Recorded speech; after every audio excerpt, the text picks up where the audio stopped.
What's going on, family? Welcome to another episode of the Fatherhood Village podcast, the official home for proud fathers and mentors. I'm Dale Holloway here with Kev Hick. We are your TFV hosts. Look, we got a fun show on the way, man. We're talking about 7 tips for new dads. All right, some things that we didn't know a whole lot about going into fatherhood, things we picked up along the way. So we want to share some of this game and have a very informative conversation, man. But we're gonna have fun. We're gonna have fun. But before we get into that, we're gonna introduce my boy Kev Hicks. See how he doing. What's going on with you, baby? Man, I'm chilling. No complaints, bro. No Awesome, complaints. awesome. How's the family? Everybody good? Everybody great, man. Everybody great. We had a good weekend. Busy wind down. You know how that goes. Sundays are normally busier than Fridays and Saturdays in this house, so we got to get ready for Monday. And for people trying to get ready for their Monday. So, but we good, man. What's going on with you? Good. Oh man, just wrapping up here in Alabama for this instructor course I was in, and I'm kind of dreading. It's kind of bittersweet because I miss the family. I want to Yeah. get back to the fam, but it's snow on the ground in Alaska right now.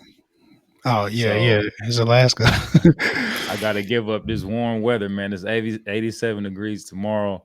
It's like in get the 30s and 40s in Anchorage. So it's like, I get can't back take it to with you. me.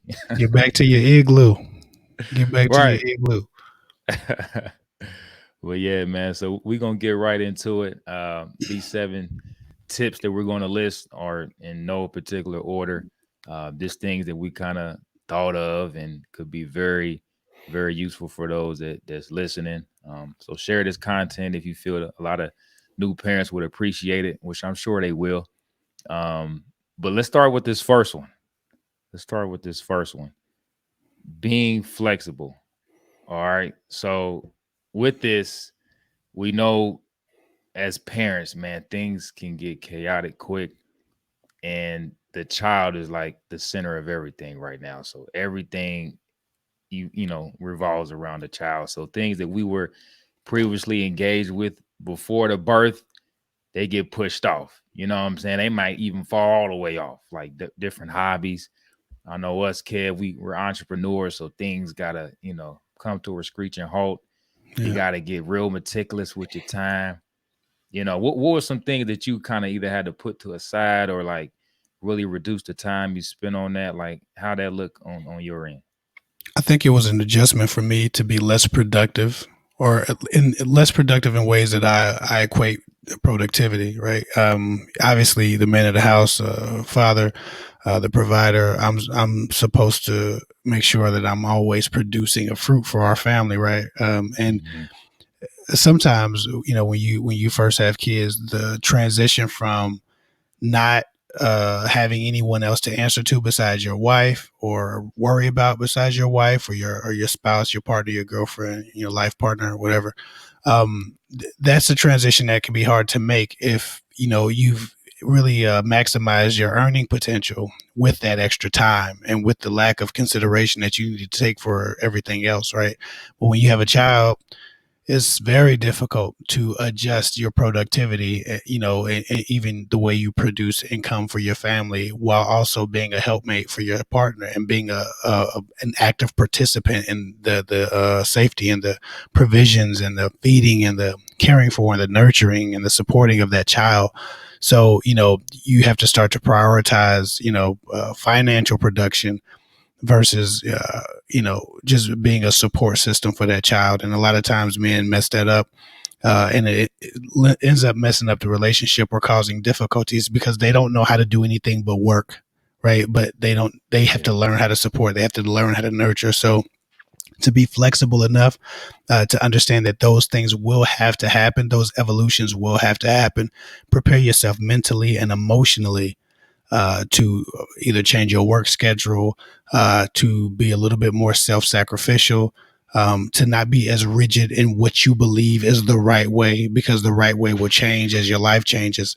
And this is a huge life changer. And so I think that was the biggest thing that I had to learn to be flexible about, was just trying to figure out how to maintain my productivity while also being a support system for my wife and my child, and actually being there and being present and being active, because that child has to get to know you. That child has to get Yeah. used to you. That child has to learn how to be comfortable with you and feel safe in your arms. And if you're an absentee dad, or if you're too busy, that child never really quite bonds with you, and that could be detrimental for years to come. So it's really important that you learn to put things down and prioritize that child over some of the things that you might have been able to do before you had that child. And so being flexible in that way was very helpful for me. And I know a lot of dads who now look at the relationship they have with their child, and it started from them, being very young, being infants, and getting so much from their fathers that they learn to grow and trust their fathers in time, just like they did their mothers. And so, that's what I learned. And that was the flexibility that I had to apply to my life to be an active and effective father. Yeah. It's tough. A lot of men like myself, we had the things that we, had deep interest in, things that we spent a lot of time perfecting, or just things we enjoyed in general, like hooping. Yeah, yeah. Going out, for those that went out often with the guys, with the fellas, maybe just to watch the game. Um, things you did with the significant other, with your wife, or your spouse, like just going to movies, Yeah, concerts, just being out and about. So a lot of those things, come to maybe not an end, but it's a rare scene, right. for a length of time. So you have to prepare for that, and sometimes it's hard for people to accept it and to deal with it. And the wife had talked to me a few days ago about men suffer from postpartum, when the child comes into Depression. their life. Yeah, and they kind of go through some depressive states and things like that. So it's real, Yeah. so you kind of doing this the 9 months, or the length of time by the time that you're having a child. But um it's tough, but know that it's a teamwork, it's a partnership type of thing, that you have to um and assume a role, know what your roles are, what they look like. um and you gotta take initiative sometime. You can't always wait to be told for things to go wrong. You gotta initiate that proactive state, you know Hmm. um, if folks haven't already. Some can just pick up and go. They can hit that switch, and they just get it off the bat. And I had some struggles. Like, I wasn't completely consistent. You know what I'm saying? So it was, and Angel, she was, breastfeeding exclusively. Hmm. With Sharday, our first child, and I'm gonna pretty much revert a lot of these things to um Sharday being our first child, was my first experience. You know what I'm saying? Right. So um there was times where I tried to comfort our daughter, but you know, failed attempts. And I'm thinking, okay, she just gotta be hungry. That was like the last thing I was thinking. Sometimes the first thing I was like, oh, she must be hungry.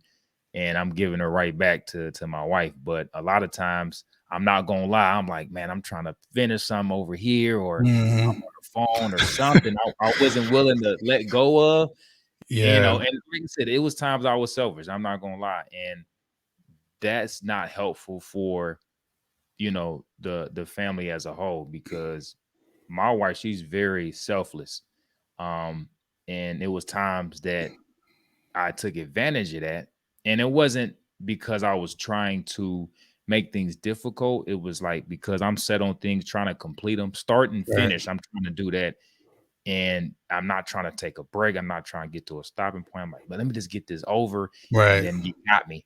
But it doesn't work like that. You can't move that way. You know what I'm saying? So, Absolutely. yeah, And be you being being flexible. task oriented, men, a lot of times, in large part, to your point, being task oriented, have a lot of difficulty with the flexibility portion of this, right? Right. Because we just see a task, what needs to be done for this house, what needs to be done in this house, what needs to be done by me. right? And then other things come on, a kid starts crying or somebody needs some attention. You're like, well, I don't know, I'm gonna short circuit because that's not the task that I was focused on, right? And so Hmm. it does take some flexibility and just some growth and learning that you need to be able to start and stop things that even you find important, because there are more important, moments than, these overall projects that you pick up. And, I remember me and you were talking about this, and you're talking about the evolution of, learning to not be so selfish, learning to be more supportive, more consistently with Sade. And then when you had your son, you actually had come into that because you had faced that challenge, and you saw that in yourself because you admitted that Hmm. you was wrong about that. And I Right. think that that's flexible too. Like, you cannot be rigidity that we have to like the commitment that we have to our own understanding of how things work in the absence of, trying to understand our partners, can cause a lot of damage and make a new child in the house very, very stressful. So I want to first of all commend you for recognizing that portion in yourself, that you just needed to be, Yes, sir. more than what you were at that time, and just stepping up and just saying, hey, listen, I'm clearly flawed in this way. I'm not good enough in this way, but I can be great, and I have been great, and I'm gonna be great. So that flexibility is important. Yeah. Yeah. Not to stay on this topic too long, but I think as men, some of us don't realize how much the mother of our child went through for 9 months, right? Hmm. And then the ongoing adjustment period after the birth. You know what I'm Right. saying? Like her body's still recovering. She's going through these things for the first time. The hormones are going crazy.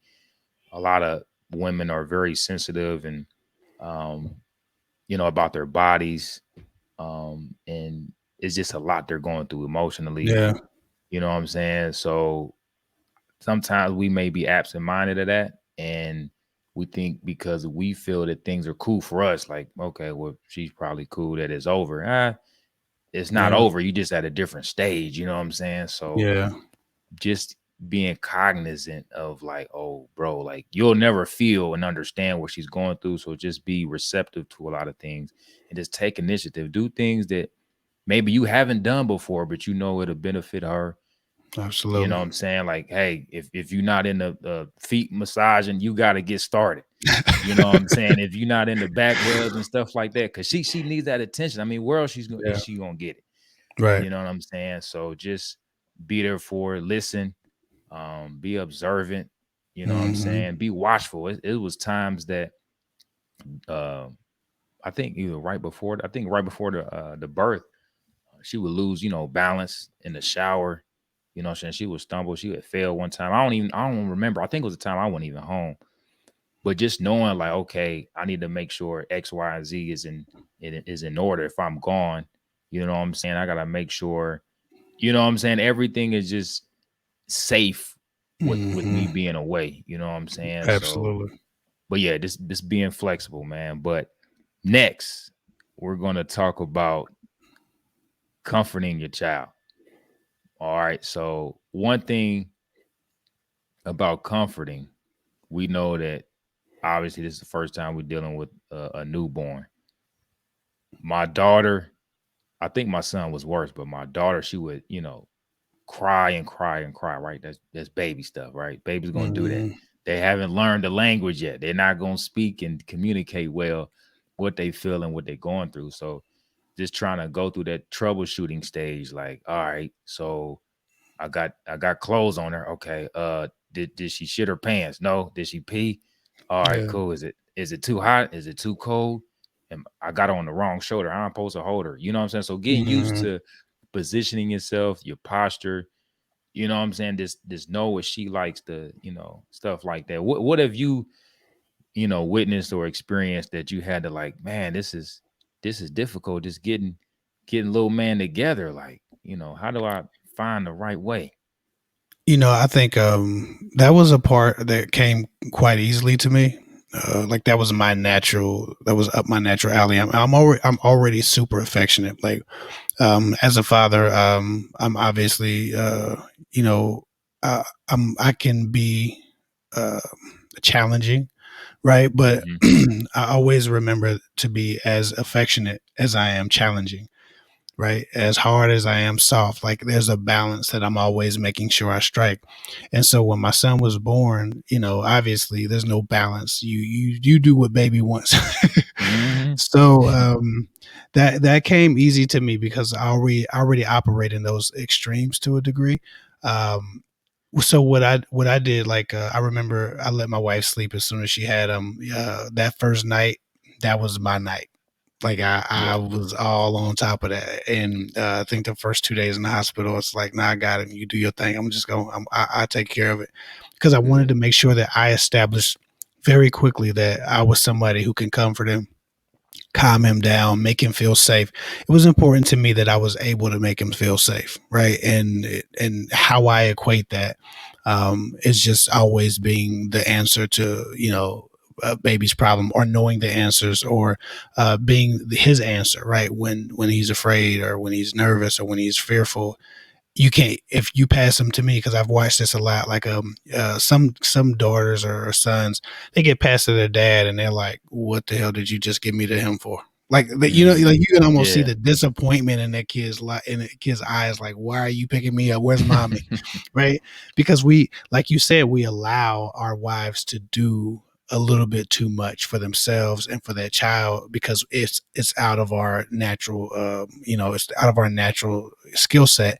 So for me, it was right up my alley to challenge myself to just be the comforter, right? Yeah. And comfort everybody, do my best to comfort everybody. So, man, me and my son, we slept on the couch. I think I've never had so many back and shoulder problems in my life when we first had him, because when he got out of the NICU after 21 days, my first son, hell, I slept on the couch. And with both of my sons, when we got them home, I was doing all the couch sleeping because they wouldn't sleep in the crib. Like, it was rough, but Yeah.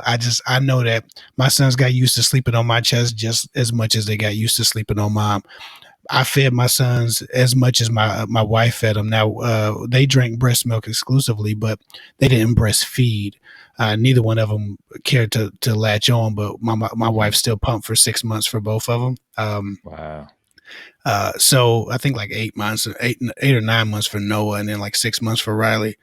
But I fed my son as much as, if not more, than my wife, because she'd be so busy pumping. I'd be feeding while she was pumping, because you kind of got to chase the milk at first for a Absolutely. while.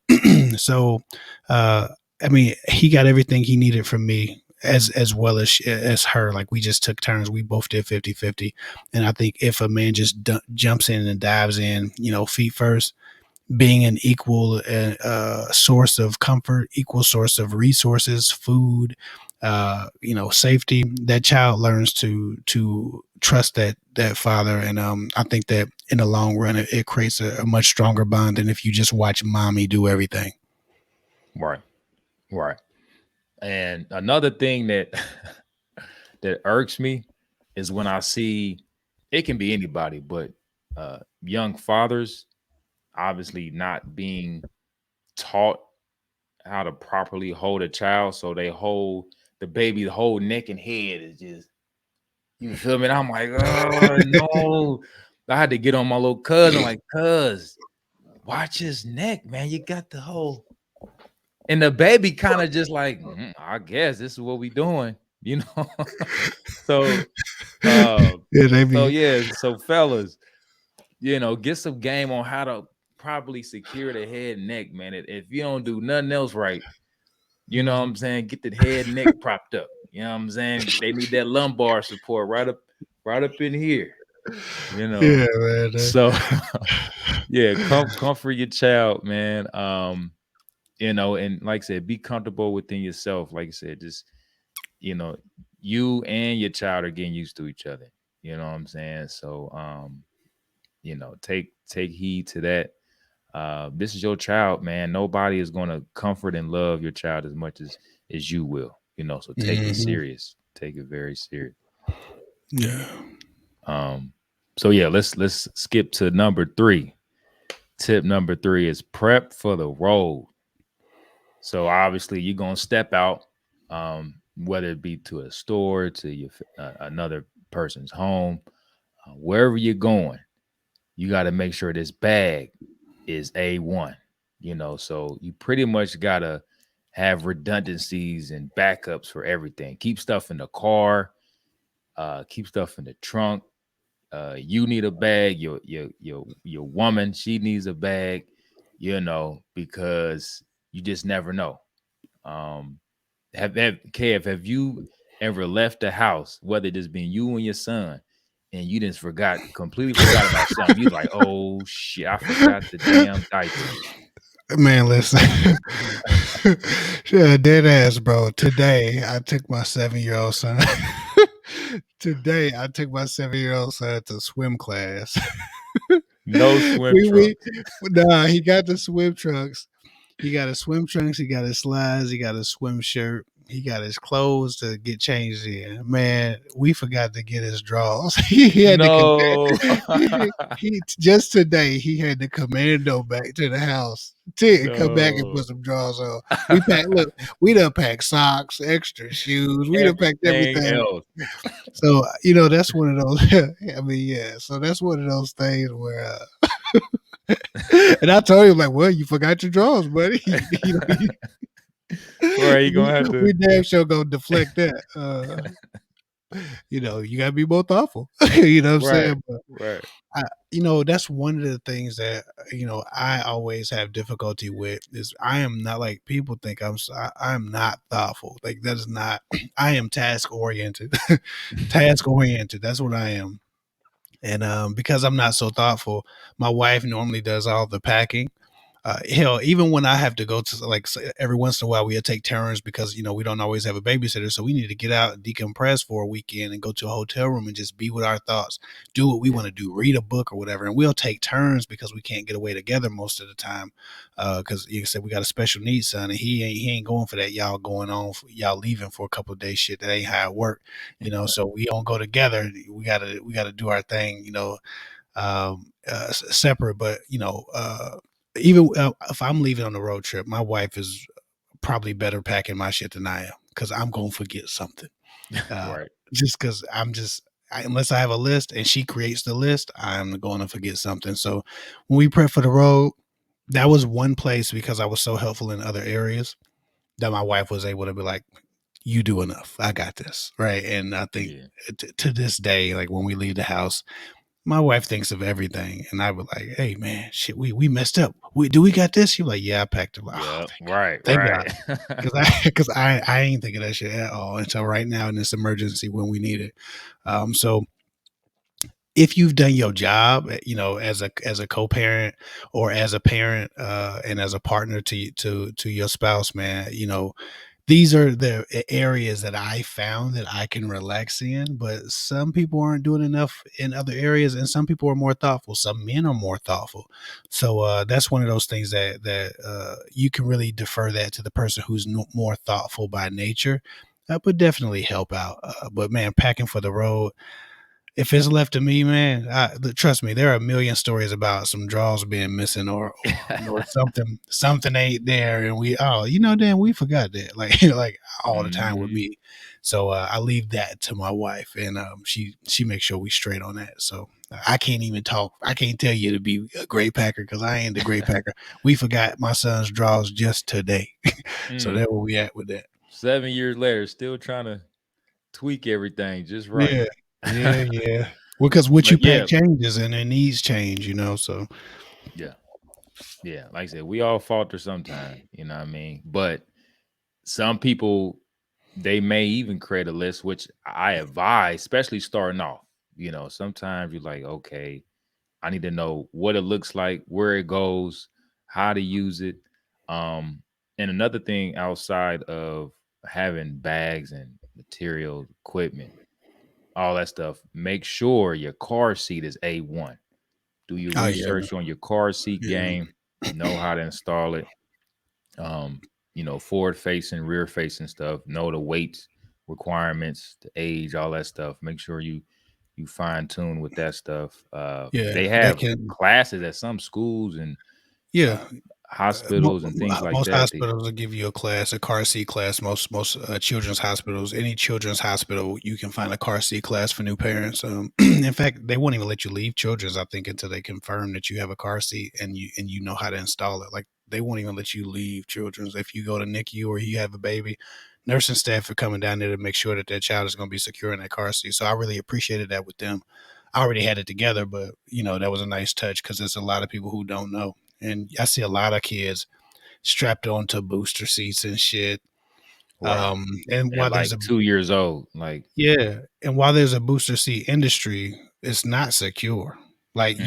you can get by with $30 worth of bullshit in your car, but it is not advisable, bro. Like spend the money. Like you can buy Jordans, you can buy nice shoes, you can buy Gucci belts, you can buy a nice car, you can buy rims. People buy all this dumb shit, and then they want to save money on car Yeah, they seats want a and thrift shop safety with car seats. Yeah. and the baby. And no, if you gonna spend it on you, if you can get your hair done, your nails done, you can get your girl taken care of, you can get all this fashion, you fresh to death, you got nice clothes, chains, and jewelry on. Your son better have the best damn car seat for his weight, height, and size. Period. Mm-hmm. Your daughter better have the best damn car seat for her weight, size, height, and size. Period.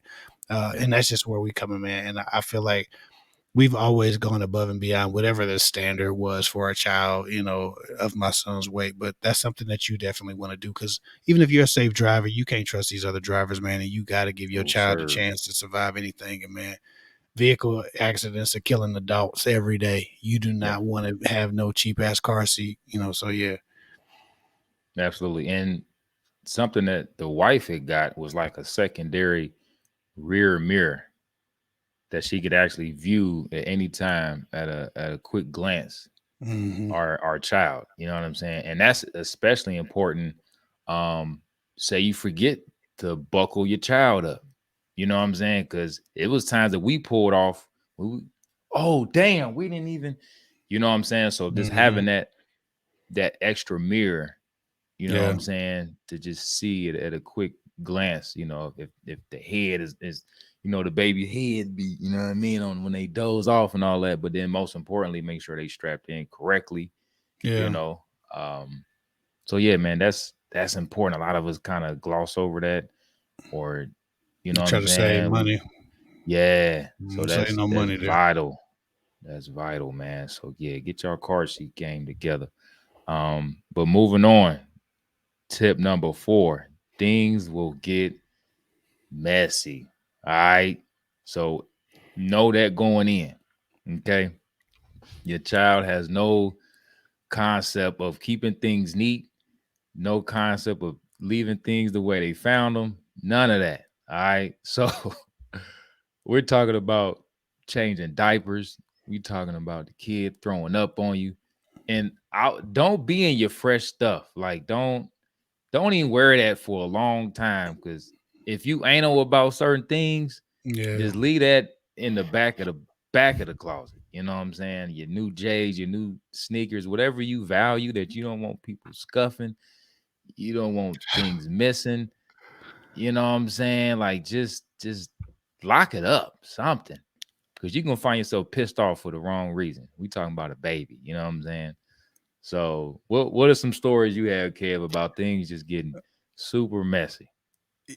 I wish it was just about babies. Man, listen, we all hear about diapers. We all hear about, throw up, babies doing baby shit. But what we don't hear about a lot of times is toddlers still doing baby shit or very young children still doing toddler shit, right? Like kids have their own learning curve. And unless they're naturally intrinsically neat, shit's gonna be nasty and messy for quite some time. Hell, Hmm. my son just turned 7, and I'm glad he just turned 7. He's pissing on the wall less next to the toilet. You know, hell, in our last house, I had to repair the drywall because he had so much piss on it that it warped the trim. No. Yeah, it warped the trim around it, and we had to give him we got him his own little urinal because that seemed to be better. And man, listen, kids, when he was 2, if he pooped before we found it, he was finger painting. No. Like, you Yeah, know what I'm our, saying? our Like, son did that. He did I something mean, wild like finger that. paint the room like, oh, like Ooh. it's a crime scene in here. Like Ooh. the whole crib, every single bar, spindle, whatever that shit's got, like everything. He's trying to paint the crib. brown. You know what I'm saying? Like, I mean, don't play with poot. How many times we told you not to play with poot? And we used to call it poot. I don't know why. You know, you talk like a baby when you got a baby. And we said, what? I said, what daddy just tell you? He said, don't play with poot. I said, what the hell was you just doing? He was like, Yeah. playing with poot. It's like, damn, fam, can you break? Just spare me, bro. Oh my god, like I wish it was just about baby throw up and diapers. That is like the least of it, bro. So Whoa. just understand that messes are going to happen. So protect your good shoes.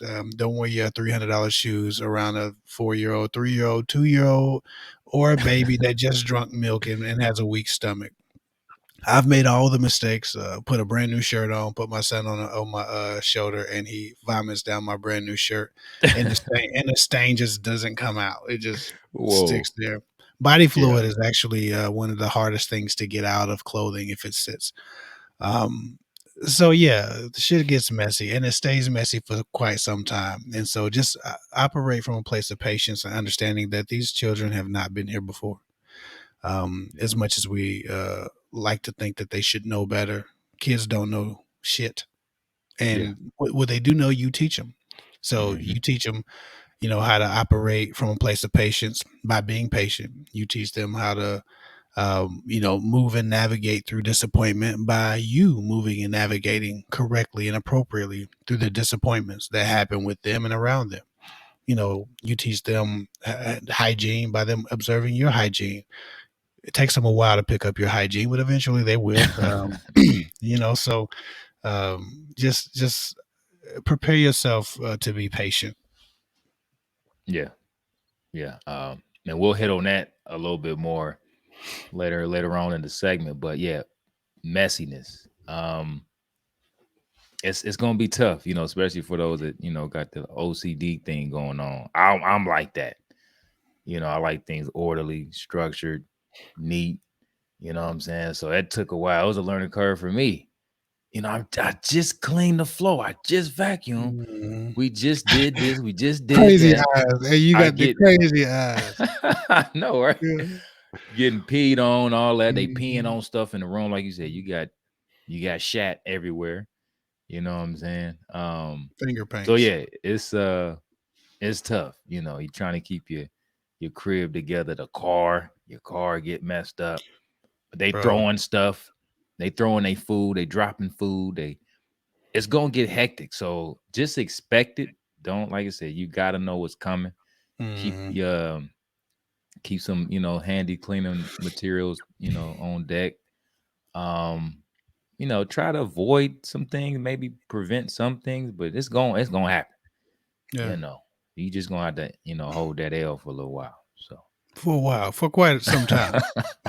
Like I said, my son, I got a 4-year-old and now a 7-year-old, and when the family's been in the car, you can tell.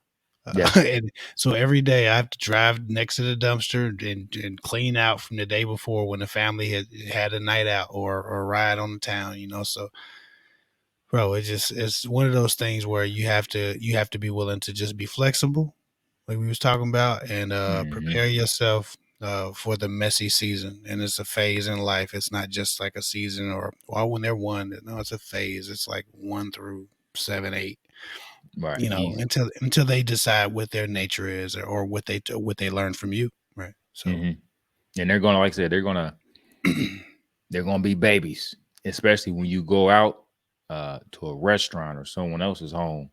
hmm You know, give if the people's homes you're going to, had that conversation with them, like, hey man, I got a 1 year old, so if we get a stain in your carpet, I'm sorry. I don't, what you want us to do. You know what I'm saying? So you may feel embarrassed and you may feel like, oh my God, either you not, you know, feeling like you're fulfilling your duty as a parent well, you just got a problem child, like, nah, they just a baby, or these things should be acceptable. You know what I'm saying? So just like I said, just clean the mess, you know what I'm saying, as quickly as you can.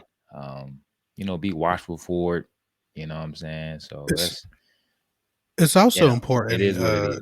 It's also important to make this final distinguishment or this final point. don't respond to mess with anger, Yeah. right?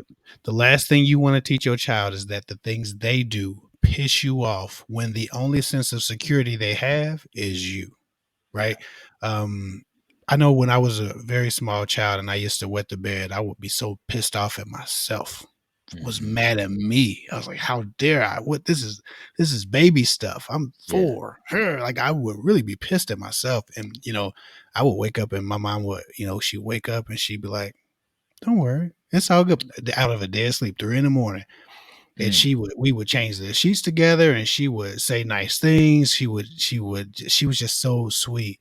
As flawed as my mom was in her drinking, man, my mom was so affectionate and so warm and so understanding that she was 10 times the mother some mothers are, even with her flaw, because she gave me what I needed, which I needed reassurance, I needed affection, I needed support. And Yeah. even as a little kid, I felt that. When I was even a baby, I just, I'm almost positive when I made a mistake, when I made a mess, spilled milk. Like I seen kids getting cussed out and whooped for spilt milk. Man, Yeah. that was never a fear of mine. If I did anything that was on accident, my mom was like, "Hey, everybody makes mistakes," and Hmm. she gave me that patience from the very beginning. That made me feel supported, and that also gave me confidence because I didn't feel like a screw up. I didn't feel imperfect. I didn't feel unworthy when I did make a mistake. Unfortunately enough, babies don't understand anything but tone, Hmm. right? All they understand is tone, right? And because they don't have language yet. So when your tone goes from to oh my God, move, you get on my nerves. Why'd you do that? Like you're teaching that child intrinsically. Like you're putting it, you're embedding it in them, you're programming into them a fear of mistake making, right? Yeah. And this grows into children hiding their mistakes because they don't want that disapproval, they don't want that disdain, they don't want that anger and vitriol, or what it feels like vitriol. It's not vitriol, but it feels like, they don't want to be hated by their parents, and so they put a lot of pressure on themselves, and it can cause some anxiety in the kid. And so it's really Yeah. important that understand things will get messy and keep your patience and keep your voice tones appropriate for the age of the child and their level of experience so that they Hmm. understand that they're loved and they're cared for and there's warmth to be absorbed even when they make a mistake. They're gonna work you too, because there's times where you know accidentally they will spill something, waste something, what have you. Then it's like they making a game out of it. You know what I'm saying? Like Hmm. they gonna make a mockery of you. You know what I'm Hmm. saying? It's like Yep. I just cleaned that, right? Hmm. They just looking like sorry. Yeah. You know what I'm saying? They just like okay, Hmm. what you want me to do now? You know what I'm saying? So Yeah. just they gonna work you. They gonna work your patience. They gonna test you. But like you said, Kev, you really had to have that discernment. And we'll get on emotional intelligence here in a bit, but you gotta keep things, you know, keep things tactful. You know what I'm saying? So um moving on to the next step, staying active. So this goes for both yourself and being active with your child. So I know for myself, there was some fluctuation with uh, health, right? So I gained some pounds, gained some weight. I wasn't hooping like that. I wasn't lifting weights. I wasn't doing a whole lot of anything. That sympathy weight that we gain with our significant other, and because we want things to be convenient. We're going through, you know, an adjustment period. We're trying to acclimate. Um, and the wife can't move around. She's not cooking like that. Maybe you like me and you only got a couple dishes you can go to. Like I'm only good with about 3 or 4 dishes. After that, we're gonna have to run it back because I ain't got a Hmm. whole lot in my bag when it comes to the kitchen. Um, so just staying active, man. You might have to convert some space in your house if you don't already to maybe like a little workout area, home workout gym. Yeah, man. Like I said, and try to tone down some of the fast foods if you can, because it can get bad. You know what I'm saying? Because I gained some weight that I really didn't want, and then we get down, we get depressed. We go through some things. So just try to stay mentally sharp with your focus, and staying active does uh, trans transform to a lot of other things, like just having the mindfulness, having the mental acuity. Your frustration is much lower. Your stress is lowered. Things like that. So some second and third level effects that come to that. What happened with you? Were you able to kind of stay sharp with your fitness and things like that when you first became a dad, or some things were kind of on the low end Um, for a while? I think that for the most part, was able to stay fit. I was able to stay active because we had my wife's sister would come over often. And so when she came over, it was time for us to take a nap. And then I would go to the gym because my wife would be rested. And then when I got back from the gym, she would do whatever she wanted to do. Me and my wife had a system where we gave each other breaks. And so when it was my time for break, I was able to go do other things. It would probably be good for us to pick that system back up, actually. Excuse me. But yeah, I think that if you and your partner have a system and you give each other lunch breaks, as me and my wife did, I think that that helps. And so you can still go get your hour because you on your lunch break, and you got a Yeah. few lunch breaks throughout the day. That's how we structured it. I would feed the kid. I would hang out with him for a while. I would play with him. She would go in the bedroom and paint her toenails and talk on the phone and just be her. Hmm. When she came out, I would take a nap. I would wake up, do a few things that I wanted to do. And, this is just like an hour here, an hour there, but we structured it to where we got equal breaks. And on those breaks, I was able to go be an individual, go be a man, and go be Kevin. And that was very valuable. And so to date, we've operated in much the same way, but just thinking about it right now, even with a 4 and a 7 year old, it would be probably a good thing to try to implement, even though we're much busier these days. We work a lot more, or I work a lot more these days. Find a system that works for you, a breaking system, to give each other relief. That's what I've learned helps both of you stay active. Absolutely. And I say this also stems to being spiritually active, sociably active, things like that. Make sure that you read. Let's pick up a book. Let's gain some new knowledge.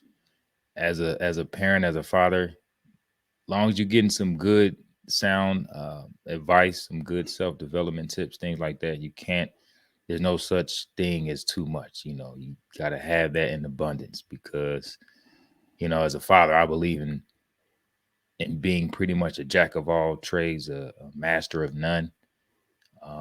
You kind of want to have your head in a little bit of everything. You know what I'm Yeah, saying? So staying sharp when it comes to that, but also speaking about your activity level, make sure that you're being fully engaged with your child, as they grow and reach these new milestones, when it comes to, them playing on their back, to them going into being on their stomach, having the tummy time, and them starting to crawl. And so do these things with them, let them yeah. see you, be sort of a model of success when it comes to them trying to excel and reach the next milestone, and them trying to, the basic movements. You got to work the neck, right? So they got to stand up straight or sit straight on the couch. So, you know what I'm saying? So be fun, be entertaining for them. A lot of us do that pretty easily. And then there's times that we're just tired and we don't feel like, doing too much with them on some days. But you got to suck that up. A lot of kids are looking forward to that when you come home, you come through that door. So sometimes you got to over exaggerate some things. You got to be animated, play along. They appreciate that. It goes a very long way. It does go a very long way. And even when you don't have it in you to be animated or to play with your voice tonality or things like that, like I will come in sometimes and I'd be exhausted. First of all, men, get on the floor with your child. Spend a lot of time on the floor at their level, playing in their environment, being Right. available to them where they are normally, which is somewhere low, right? Hmm. But even when you don't have the energy or the bandwidth to do much, I would come home and I don't know if you remember, I had this huge area that was a gel With floor, the and it was tiles and stuff. yeah, Yeah. what well, yeah, and So I had this big giant gel floor 6x9 play area that was like a gate system. So you had to go into this to his play area and play with him. I would come home, I'd be exhausted. And even if I had to go into his play area and crash, and he would just crawl all over me. And then when I had my second son, both of them, I have a 1 year old and a 3 year old, just crawling all over me while I slept. They Yeah. loved that. Like they loved that shit. They loved it. I was in there with them, even if I was knocked out. They would just Hmm. crawl around, crawl on my head, crawl all over me, and they would make a game. I'd be like the biggest jungle gym in the world, and I'd Yeah. literally probably be knocked out, but I was there with them, and they remember that, and they loved when Daddy took a nap in there so they can crawl on me. Like it Hmm. wasn't even like so whatever you have left to give, it belongs to your child. Give it. You know Yep. what I'm saying? It just Hmm. does, right? So staying active helps you have more energy to give them more. But even Hmm. when you're not active, even when you're inactive, be inactive with them, and Yeah, it goes a long way. it does. It does. That remind yeah, there was times that the same way I would sit there holding them or something, but they'd ease up out of my arms. Hours later, they gone. I'm waking up like, hey, where everybody? You know what I'm saying? Yeah. So, but now that's good. That's good. If they get that much of you, the last little ounce you have to give, you know what Mhm. I'm saying? They will recognize that, like, man, he tried. He passed out, but he was there. You know what I'm saying? Mhm. So we're almost done with these tips, people. So next to the last tip would be baby proof. Baby proof. You gotta make sure, like I said, this goes back, kind of resorting back to the messiness of things. We had locks. We had, the little pieces that go on sharp corners. We still got those now. Um, Medicine cabinets. Make sure you're putting stuff away. Chemicals that are in the kitchen, underneath the sink, things like that. Turn them bad boys to like off on the little spray nozzle, stuff like that. Make it things hard to reach. Yeah, you got to be, like I said, cognizant, proactive, especially when your kids get to moving around. Like it may be cute at first until they start climbing on stuff, until they start reaching for stuff, falling off on things. So Mhm. baby proof is going to be something you want to pay a lot of attention to, man. So what did you Yes. do with baby proofing? Did y'all do a whole lot of that, or how Oh that yeah, go? we did a whole lot of that. Like I'm looking, I'm right now. I'm touching one of those corners because we got granite countertops in this temporary apartment, and it's right at face level for my sons who run around crazy. And so we held they 4 and 7. We still got soft corners on every corner that we can find. We still got the locks on the front door and the back door. You can get locks that don't allow them to escape lever doors because we have a lever. Mm-hmm. We don't have knobs. So we had knob safeties in our old house because we had knobs. So like it just keeps spinning. They can't actually get a grip to turn it because they don't have the dexterity to put their fingers through the holes and grab the actual doorknob. Yeah. Instead, my son's 4. He has autism, so he's a little behind, but he's aware enough to jiggle that handle to see if he can get out, right? And a lot of kids get lost because they're curious and they haven't been out by themselves, and it seems like a fun game until they end up lost or even worse, kidnapped. So hell, our house is still toddler proofed. It's not baby proofed Yeah. anymore, but it's toddler proof. We still have electrical socket covers on the outlets. We still have corners. Good. Our door safeties are still on. We don't have any baby gates anymore. We're past that. But again, when people say baby proof, you be like, oh, okay, babies. Man, this shit it's a phase in life. Like Yeah, this is a man. while. It'd be a while before you can let go of a lot of that stuff. And but it has to be done. Again, a man's job is, we always boil down to these two basic things: provide, protect. Um, even if that's the only understanding we have, it protects your child, it protects your family, that child is safe, to take all the precautions necessary. So while women usually are the ones who are thinking about this stuff and maybe the first purchasers of these items, I've seen a lot of guys dismiss these ideas that, oh my gosh, she going crazy, she getting all this stuff, this baby stuff, we don't need all that, babies ain't that stupid. Yes they are, they fucking dumb, babies are stupid. They're stupid. They're just, they're just smart enough to understand tone and mood, and everything else that will kill them is a blur. Like they don't get it. If it can kill them, they don't know it. Then they gonna Yeah, find out the hard way. They trying to yeah. find out how to, a baby will try to find out how to hurt themselves. That is just, it just always appeared that my sons were trying to figure out what's a new way I could kill myself today. The daddy has to catch me, right? Um, plastic bags, another thing. Like we, Oh we yeah. love keeping grocery bags, and everybody has that drawer or that cabinet that's full of damn Myers, Yes, Kroger's, sir. Walmart bags. Don't let you better lock that damn drawer, because guess what kids like to do with bags? Put them over their heads. Yep. Suffocate Right. themselves. Yeah. Yeah. So you got to really just be aware of all the safety concerns and how things can go wrong. And you have to think for that child because they can't think for themselves. And baby proofing is a big part of that. Absolutely. Yeah. Yeah. They're just walking daredevils, man. They feel invincible. They don't know, like you said, what could potentially kill them, harm them, Mhm. uh, harm them for a long period Suffocate of time, them. Yeah, suffocate them. suffocate them. The wrong shit You in their know, cribs, too much shit in their cribs. It's a lot of they can ways that the what baby they can hurt and themselves. a big one is what they put in their mouth. Everything goes in their mouth. If they can grab it and hold on to it, oh yeah, they want to taste it. They want to see if I can, eat it. Is it food? You know what I'm Mhm. saying? Maybe it's not, but I still want to eat it. Yeah. So my son, what they have, it was like some what is it? Some stretchy type stuff. Um, it was almost, I don't know what it was, but it was like gooey type of deal that you're supposed to play with, like a string type of thing. But I don't know. It's hard to describe, but he ingested it. Mm. He ingested, I think, a whole quarter. I think some other change, loose change, he got a hold of. So yeah, man, it's a lot of times you feel like it's out of reach, or like I said, you may not remember where you put things. So you just got to be mindful. Luckily, it came out.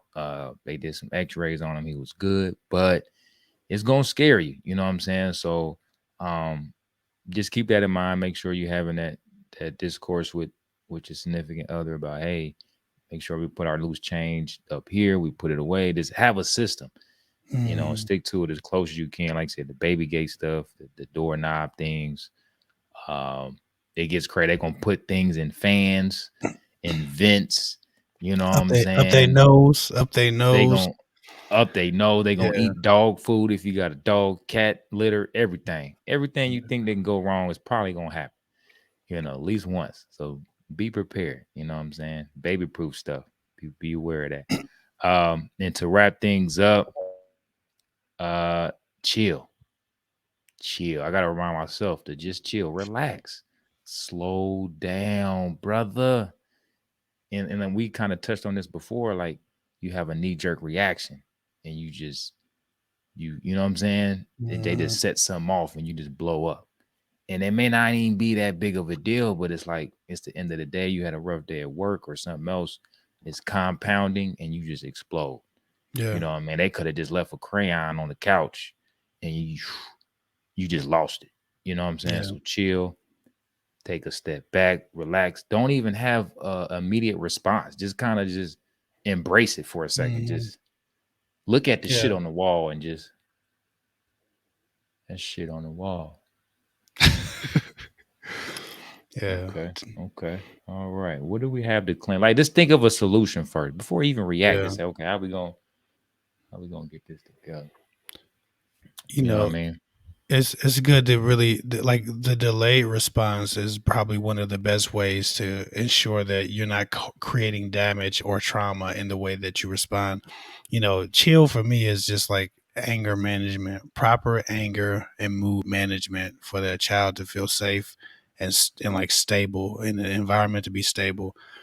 So a thing might happen to upset you, piss you off, catch you off guard. What I've practiced is not handling it in that exact moment, but like giving myself like 5 minutes to just like cool, Right. right? Right. I don't give like if it's some shit spilled on the floor, like I don't really care about that. Don't bother me. But sometimes kids will do shit that really bothers you, that scares the shit Yeah. out of you, that panics you. It's sometimes delaying your response, even if it's just like 60 seconds, 2 minutes. Like, don't allow yourself to, whatever your knee jerk is, don't allow that. Like, let me count to six, like set a timer and I'm like, all right. So what's Hmm. the solution here? What is the solution? Because yelling at the kid what the problem is doesn't help. It doesn't do anything. It just creates a trauma, instability, distrust, fear, anxiety. So just proper anger management and proper mood management and even mental health management for some brothers is key to making sure that your child feels like they're in a safe environment and that they don't grow into people who have to fix the shit that you put into them because you didn't manage your mental health. You didn't Man. manage your anger. That's one of the biggest fears I have is that I've in some way programmed my son against himself to such a degree that he has to sit in a psych office at some point in his adulthood and sift through his childhood trauma. Right, like that is Mm. a fear of mine, and how I obviously combat that right now is just making sure that I don't actively do things that commit harm to him or his psyche. Yeah. And I do my best to make sure that what he gets from me is strength and resilience and not anxiety and not fear and not self doubt. My son's naturally very anxious, extremely anxious. And we haven't gotten to the bottom of how it's just kind of his nature. He's extremely anxious. He's just a little fearful little boy. Mm. And so I challenge him and he rises to the challenge every time, but he needs that challenge because he's naturally going to shy away from it. In time, he's learned to trust himself and be confident that he can overcome things even when he's afraid. And so, I'm glad that I've been able to, help teach him that. But it's frustrating because I'm not Yeah. anxious. I don't relate to it. Sometimes it's like, what the hell you mean you scared? Like you know what I'm saying? You like, what the hell why you crying? Like you be mad, like, because you don't understand it and you don't, Right. obviously you understand that it's not, And it seems easy to you, but yeah, yeah. right. And you understand that the challenges he has in the future need him to be a different person. Mhm. Well, from baby, from infancy to adulthood, chill is a one that you can apply across the board to parenthood because you will need to manage your anger, your mind, your moods, your spirit, your energy, what you put out, your tones. You will need to manage all of that from day one to a day 1 million. It just won't Yeah. even. You always need to chill. You always need to have something constructive to add to the situation and always make it a teachable moment if necessary. And just, again, just be a safe place for your child. And that requires you to just chill, man, and let them have their moment, let them have their experience and guide them and not just, come down on Yeah. And another thing I want to attach to this chill piece is something like I said, another thing I'm struggling with. And we talked about this before we got on here. Being a helicopter parent. them. Oh, I yeah. suck. It's bad. Like I'm there, constantly checking.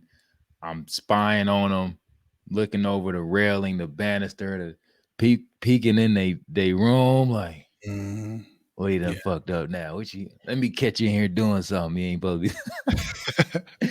You know what I'm saying? And it's like it's with Yeah. all the greatest of intentions, but it's like you need to let them be, like you said, Yeah. let them learn, explore, um, search things on their own.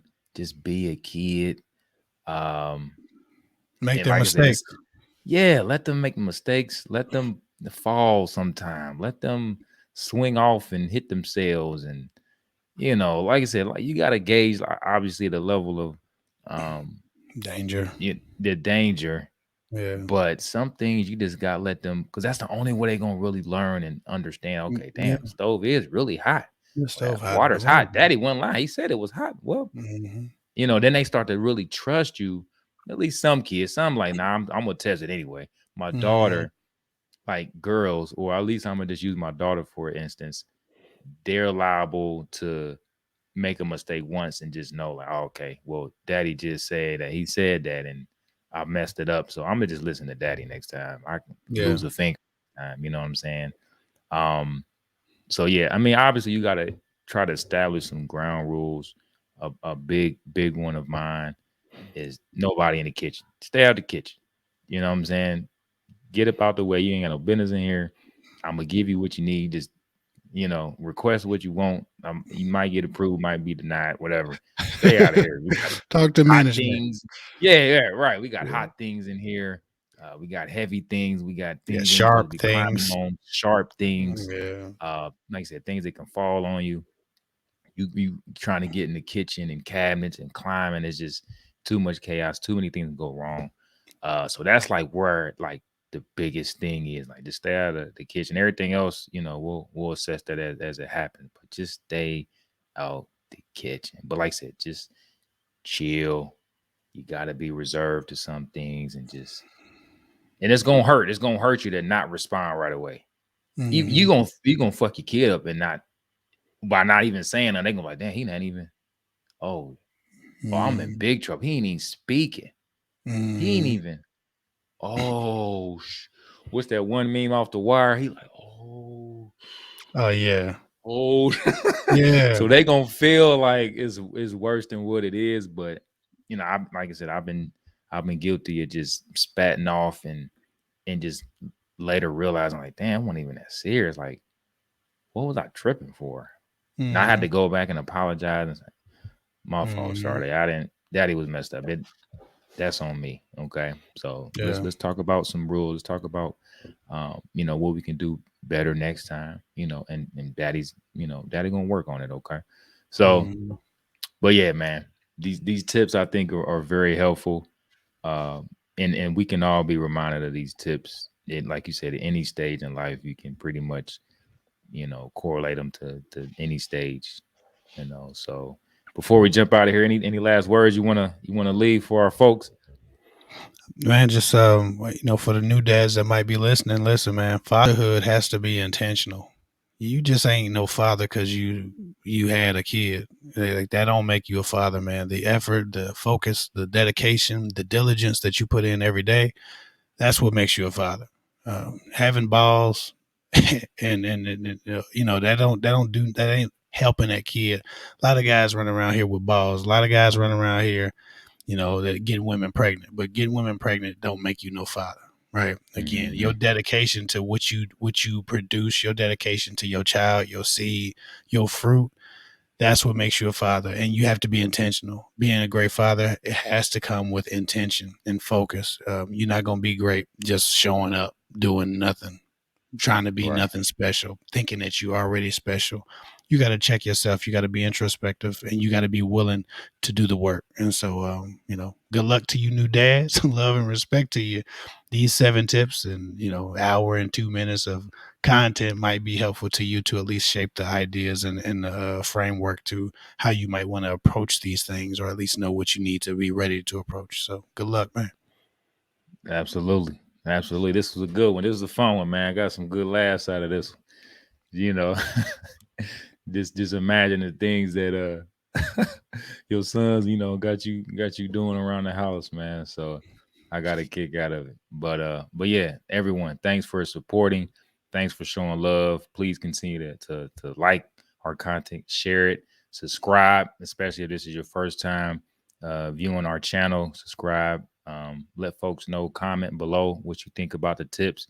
If you feel that we skipped something or something that you want to add to the conversation, feel free to do that below. Our links are down in the description. Follow us on social media. We have a link tree with our merch. Go check that out. See what you like in there. But yeah, come again, man. We got more content on the way. We're gonna keep it coming, man. This Fatherhood Village. All right. So without further ado, it's Dale Holloway. That's Kev Hick. Peace and love. Peace and love.